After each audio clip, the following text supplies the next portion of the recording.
Welcome back, dear viewers. And regarding the updates in Lebanon, as I said, that many of the nearly 900,000 Lebanese civilians who were displaced in Lebanon have hurried back to their homes, while on the other side, Israelis refuse to return to southern Lebanon settlements. To know more about the updates in Lebanon, I'm delighted to have over the phone Mr. Ambassador Medhat Meligy, former Assistant Foreign Minister. Good afternoon, Mr. Ambassador.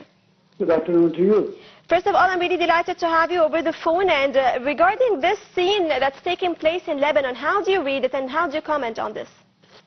Well, actually, I think that the Lebanese have the right finally to go to their houses, to go to their homes, to their towns.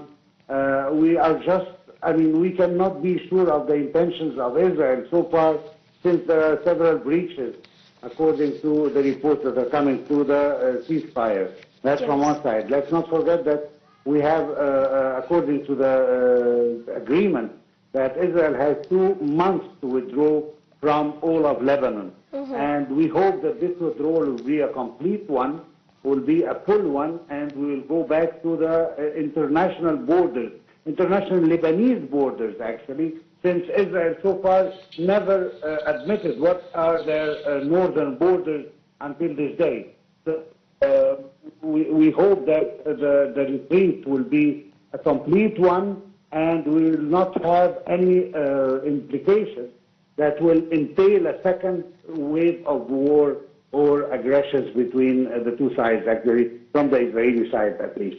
Mr. Ambassador, let me ask you, and taking from your words that, of course, there is no trust in this regard, but they claim the goals that were mentioned in the agreement is to end the infrastructure of Hezbollah in Lebanon and also for Israel to leave the south of Lebanon. To what extent do you think this could be implemented and be taken seriously from the Israeli side?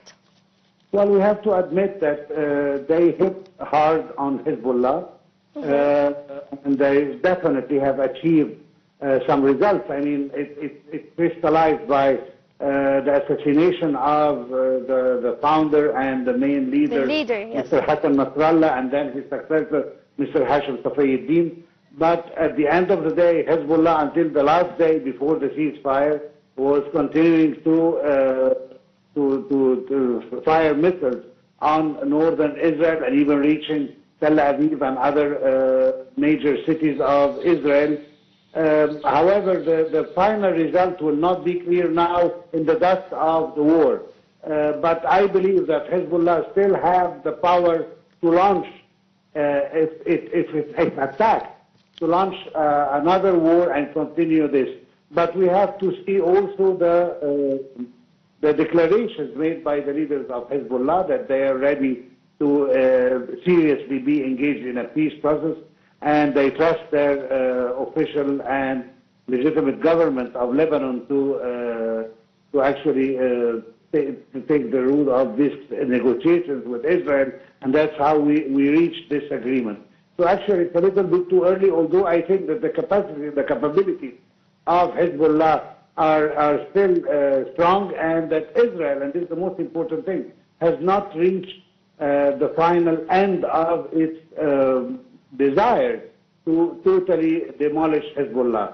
It could be a tactic actually from Hezbollah as well to accept the current situation until he can regain its forces. All the scenarios are open, but as long as there will be an occupation and Israeli aggression, there will be a resistance, whether it's Hezbollah or any other entity in southern Lebanon. Let's not forget that there is the Sheba farms who are still occupied by Israel, and we hope that it will be released so that we can mark the end of this aggression. And the United States have promised in this agreement that there will be a final draw of the Lebanese-Israeli borders.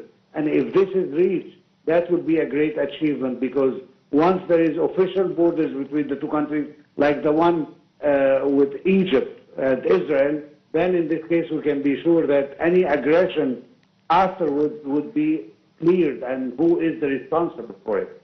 Yes, of course. And Mr. Ambassador, let me ask you, why is there a different approach taken by Israel in Lebanon than that in Gaza? Because in Lebanon, Israel has accepted the ceasefire, while this is not acceptable in Gaza. Why is there a difference in their approach, in your point of view? Well, there are several conditions in this agreement on the Lebanese front that showed more positivity and flexibility in comparison with Gaza. Of course, there are several factors.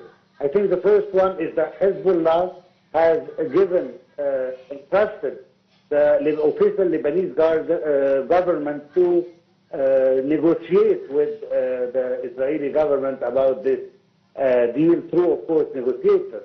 And the second thing that, of course, Lebanon is a big and sovereign country and has strong ties and relations with many countries, especially with France.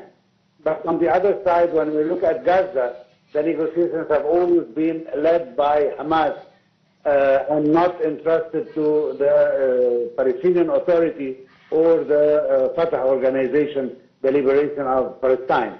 So accordingly, we have always failed to reach an agreement, as we said, that Lebanon is a different issue, and that that's why we have reached this agreement with Lebanon, but we couldn't so far reach an agreement with Gaza.